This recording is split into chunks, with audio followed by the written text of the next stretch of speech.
Hi, I'm Luann Hammond, drivingthenation.com. I am at an incredible car, and I've got two of the guys that helped find this car.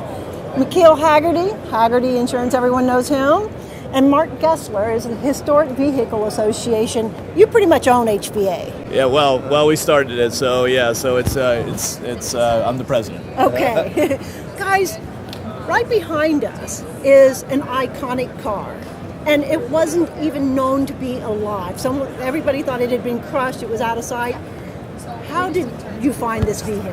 Well, it was a phone call one day, not actually terribly long ago. It's the exact month is sort of escaping me at the moment, but it was a voice on the other end of the phone, and it was a guy who was the owner of this car. And the guy is Sean Kiernan. So he.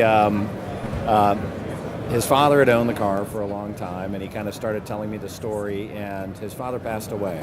His father always had a dream of sort of properly unveiling the car, bringing it back into the public eye, because, as you said, almost everybody thought this was lost. Now, what is this car, McKeel? Oh, well, this is the Bullitt Mustang. This is the famous Bullitt Mustang, made famous by Steve McQueen in the movie Bullitt, and it is, probably. Well, most people consider it to be the greatest car chase ever filmed for a movie. Sure. And this is the actual car. So, people just thought it was gone.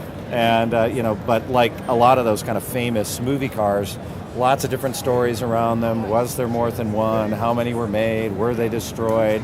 Who really ever owned them ever? And suddenly this story started emerging from Sean, the owner. That this was really his family's car. It was his family's Mustang. They drove around it. They drove it around. They knew what they had, but to unveil a car like this to the world, you have to be very, very careful.